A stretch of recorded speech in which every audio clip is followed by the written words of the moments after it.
the champagne glass slipped from James Crawford's hand, shattering across the marble floor of the grand ballroom. Every head turned. 200 of New York's wealthiest elite stopped mid-conversation to stare at the billionaire tech mogul, standing frozen in the middle of the charity gala. But they weren't staring because of the broken glass. They were staring because of what had just been revealed on the projection screen behind him. Emails, documents, evidence of a scandal that would destroy everything James had built. As security moved toward the stage and whispers turned to gasps, a homeless man in tattered military fatigues stood up from the back of the room.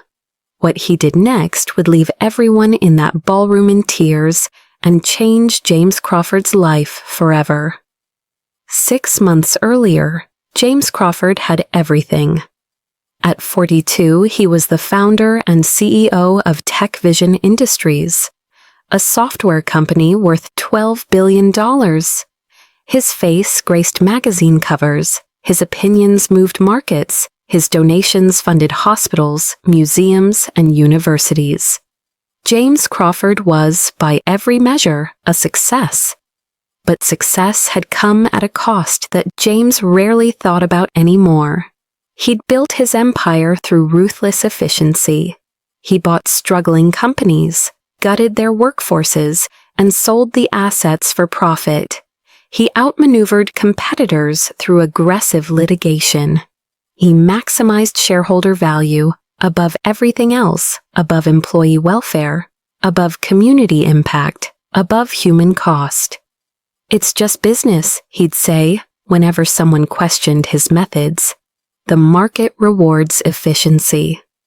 His latest acquisition was a small tech company called Patriot Software.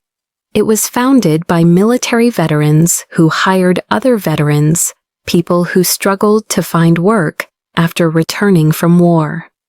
The company wasn't massively profitable, but it was stable, ethical, and employed 200 people who desperately needed those jobs. James bought it for pennies on the dollar. The founders were reluctant to sell, but James's lawyers found a loophole in their financing agreements. He forced the sale, then immediately laid off 90% of the staff. "These people are unemployable anyway," James told his board. "PTSD, substance abuse issues, physical disabilities. We're doing them a favor by offering severance." One board member, an older woman named Helen Park, spoke up. "James, these are veterans. They served our country. Don't we have some responsibility?" "Our responsibility is to our shareholders," James interrupted coldly. "This acquisition will add $40 million to our bottom line this quarter. That's what matters." Helen resigned from the board the next day. James didn't lose sleep over it. He was planning the charity gala, an annual event where wealthy donors competed to show their generosity. This year's cause was veteran homelessness, ironically enough. James planned to donate $1 million publicly, cementing his reputation as a philanthropist. The optics would be perfect. The night of the gala arrived with all the glamour James had planned. The grand ballroom sparkled with crystal chandeliers and ice sculptures. A string quartet played in the corner. Servers in white gloves offered champagne and caviar. The guest list was a who's who of New York society. CEOs, politicians, celebrities, and old money families who'd been wealthy for generations. James worked the room with practiced charm, shaking hands and posing for photos. This was his element. This was where he thrived. The program began after dinner. Various speakers talked about veteran homelessness, sharing statistics and heartbreaking stories. James half listened, rehearsing his own speech in his head. Then came the donation portion of the evening. Donors stood one by one to announce their contributions.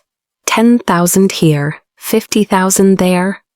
Each donation met with polite applause. Finally, James stood to announce his $1 million donation. The applause would be thunderous. Tomorrow's headlines would call him a hero. But as James approached the microphone, something unexpected happened. A man stood up at the back of the room. He was wearing a shabby military uniform with faded insignia.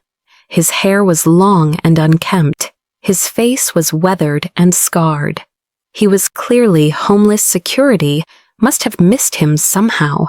"Excuse me," the man called out, his voice cutting through the ballroom. "I have something to say." Security guards immediately moved toward him, but the man was already walking down the center aisle, pulling something from his coat. The room went silent. Some guests looked nervous. Was this a threat? But the man wasn't pulling out a weapon. He was pulling out a USB drive. "My name is Daniel Torres," the man announced, his voice steady despite his appearance. "I was the CTO of Patriot Software, and I have something everyone here needs to see." James's blood ran cold. Before security could stop him, Daniel had reached the event coordinator and handed over the USB drive. "Play it," he said simply. "Play it, or I'll send it to every news outlet in the city tonight. Your choice." The event coordinator looked at James, who stood frozen at the podium. After a long moment, James nodded weakly. What choice did he have? The lights dimmed. The projection screen behind James lit up with documents, emails, and recordings. Daniel's voice narrated over the images.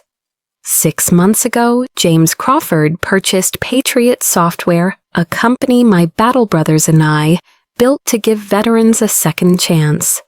We employed 200 people, combat veterans, people with PTSD, traumatic brain injuries, lost limbs, people that most companies won't hire.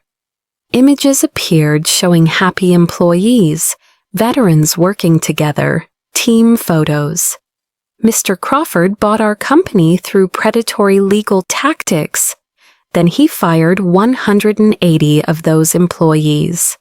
Not because they were bad at their jobs, not because the company was failing, but because he could increase profits by 12%. The screen showed internal emails from James, cold, calculating messages about trimming fat and eliminating liabilities. Messages that referred to veterans as damaged goods and HR nightmares waiting to happen. Gasps rippled through the audience. Several people looked at James with dawning horror. Since losing their jobs, Daniel continued, 32 of those fired veterans have become homeless. 8 have attempted suicide. 2 succeeded. Their names were Marcus Williams and Sarah Chen. Photos of Marcus and Sarah appeared on screen. Young faces in military uniforms, full of hope. Then recent photos gaunt, broken, sleeping in tents under bridges. The ballroom was completely silent now, except for Daniel's voice. Tonight, Mr. Crawford was going to donate $1 million to veteran homelessness. That's very generous. Of course, that's only 2.5% of the $40 million he made by destroying our company and throwing veterans into the street. Daniel walked closer to the podium where James stood, paralyzed. But here's what you need to know about James Crawford. He doesn't care about veterans. He doesn't care about anyone. 3 weeks ago, my friend Robert Jackson, a Marine Corps sergeant who served 3 tours in Afghanistan, died in the cold because he couldn't afford a shelter bed. He used to work for Patriot Software. He had a job, dignity, and hope until James Crawford took it all away. The ballroom erupted. Guests were shouting questions at James. Cameras flashed. Someone called for security to remove James, not Daniel, but Daniel held up his hand for silence. Remarkably, the crowd quieted. "I didn't come here for revenge," Daniel said, and his voice was suddenly softer, sadder. "I came here because of what Robert said to me before he died." Daniel pulled out a worn piece of paper from his pocket. "Robert left me a note. In it, he wrote, 'Don't hate Crawford. He's just scared. Scared that if he admits people matter more than money, his whole empire falls apart.' But you know what we learned in the Corps? The strongest people aren't the ones who never fall. They're the ones who get back up and help others stand." Daniel looked directly at James, and his eyes held no anger, only deep, profound sadness. "Robert didn't want me to destroy you, Mr. Crawford. He wanted me to save you, because a man who needs to humiliate people to feel powerful is already destroyed from the inside." James felt tears burning his eyes. His hands were shaking. The weight of what he'd done, what he'd become, crashed down on him all at once. "I'm sorry," James whispered, but his voice didn't carry. "I didn't hear that," Daniel said. "I'm sorry," James said louder, his voice breaking. "I'm so sorry, you're right. All of it. I convinced myself that business was separate from humanity. That profit justified any cost, but I was wrong. God, I was so wrong." The ballroom was so quiet, you could hear people breathing. James stepped away from the podium and walked toward Daniel. He stopped a few feet away, and then in front of everyone, the billionaire in his $1,000 tuxedo knelt before the homeless veteran in tattered fatigues. "I can't bring back Marcus or Sarah or Robert," James said, tears streaming down his face. "I can't undo what I've done, but I'm begging you tell me how to make this right, please." Daniel looked down at James for a long moment. The entire ballroom held its breath. Then Daniel did something that shocked everyone. He reached down and helped James to his feet. "You want to make it right?" Daniel asked. "Then actually help, not with a tax-deductible donation that makes you feel good, with real sustained action that actually changes lives." "Yes," James said immediately. "Anything, tell me what to do." Daniel pulled out a document from his pocket. He'd clearly planned for this possibility. First, reinstate every employee from Patriot Software who wants their job back. Full salary, full benefits, back pay for the time they lost. James nodded. "Done." Second, create a housing fund for homeless veterans. Not a one-time donation, a permanent endowment that provides housing, job training, mental health services, and transition support. "How much?" James asked. $200 million. The crowd gasped. That was a massive sum, even for a billionaire. James didn't hesitate. "Done." Third, Daniel continued, and his voice got harder now. "You personally volunteer at a homeless shelter. Not a photo op, not a press conference. Real work. Weekly, for at least a year. I want you to know the names and stories of the people your just business decisions affected." James met Daniel's eyes. "I'll do it." "And finally," Daniel said, "you change how you do business. Stop buying companies just to gut them. Stop treating employees as expendable. Build something that actually helps people, not just enriches shareholders." "I will," James promised. "I swear to you I will." Daniel studied James's face for a long moment. Then he nodded. "Okay then, let's see if you mean it." James Crawford kept every promise. The next morning, he issued a public statement acknowledging his mistakes and announcing the reinstatement of all Patriot Software employees. The press had a field day. But James didn't try to spin it or control the narrative. He let the criticism come. He deserved it. He established the Second Chance Housing Fund with a $200 million endowment. Within 3 months, it had housed 87 homeless veterans and provided comprehensive support services to 300 more.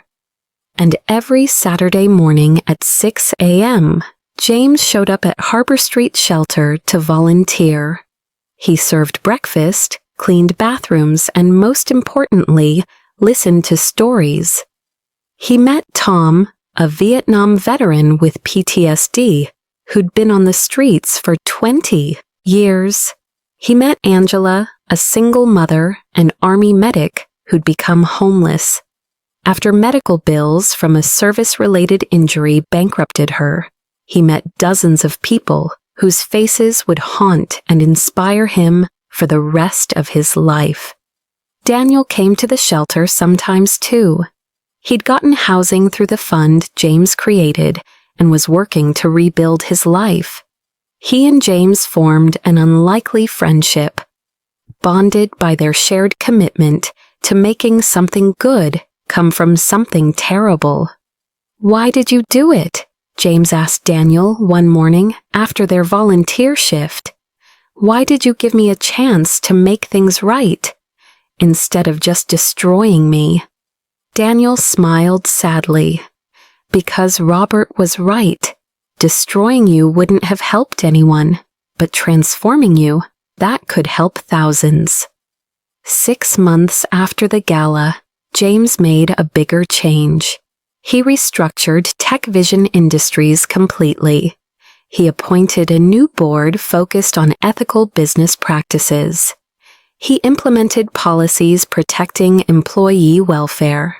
He started a venture fund specifically for companies that hired disadvantaged workers. His stock price dropped 20%. Several shareholders sued him.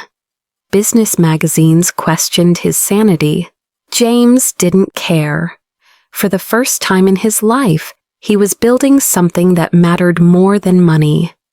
1 year after the charity gala, James held another event. But this one was different. It was held at the new Second Chance Community Center, a facility James had built that provided housing, job training, counseling, and community support for homeless veterans. The guest list was different too. Instead of billionaires and celebrities, the room was filled with veterans who'd been helped by the programs James funded. People who'd been homeless and were now housed. People who'd been unemployed and were now working. People who'd lost hope and found it again. Daniel stood at the podium to speak. "A year ago, I crashed a fancy party to expose a man who I thought was my enemy," Daniel began.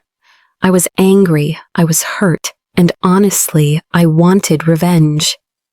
But someone wiser than me, my friend Robert, who we lost, taught me something important. He taught me that people aren't beyond redemption, that the worst thing someone has done isn't the only thing they'll ever do, that even the most broken among us can heal and grow." Daniel gestured to James, who stood in the back of the room, uncomfortable with being in the spotlight. James Crawford made terrible choices. He hurt a lot of people, including many in this room. He built an empire by treating human beings as disposable. But then he did something harder than building an empire. He admitted he was wrong. He faced his failures publicly, and he spent the last year working to make things right. Daniel's voice grew emotional. "This center we're standing in, it exists because James didn't just write a check. He showed up. He listened. He learned. He changed." 73. Veterans have permanent housing because of the fund he created. 22 have full-time jobs at companies he personally convinced to hire them. 46 are receiving mental health treatment they couldn't afford before.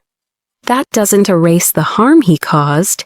Nothing can, but it matters. It saves lives. And that's what Robert would have wanted. Daniel walked over to James and extended his hand. Thank you for proving that people can change. Thank you for honoring Robert's faith in redemption. James shook his hand, tears in his eyes. Thank you for giving me the chance. The room erupted in applause. Today, 3 years after the gala, the Second Chance Housing Fund has helped over 500 homeless veterans. The community center has expanded to 3 locations. And James Crawford has become one of the leading advocates for ethical business practices and veteran support. He still runs Tech Vision Industries, but it's a different company now. Employee satisfaction is the highest in the industry. They've been named one of the best places to work 3 years running. And while profits aren't as high as they once were, the company is sustainable, ethical, and purposeful. James still volunteers at Harbor Street Shelter every Saturday. He's formed real friendships with people there. He knows their names, their stories, their dreams. And he keeps a photo on his desk of 3 men he never met: Marcus Williams, Sarah Chen, and Robert Jackson. The veterans whose deaths were in part his fault. The people whose memory drives him to be better every single day. I can't bring them back, James told an interviewer recently. I can't undo my mistakes, but I can make sure their deaths weren't meaningless. I can make sure that other veterans don't suffer the same fate. That's not redemption. I'm not sure I deserve that. But it's purpose, and purpose is enough. Daniel Torres is now the director of the Second Chance Community Center. He oversees all the programs James funds and ensures they actually help the people they're meant to serve. James asks me sometimes if I've forgiven him, Daniel said. And honestly, I don't know. Some days, yes. Some days the anger comes back when I think about my friends who are gone. But forgiveness isn't the point. Action is. James has taken sustained, meaningful action to change lives. That matters more than my feelings about him.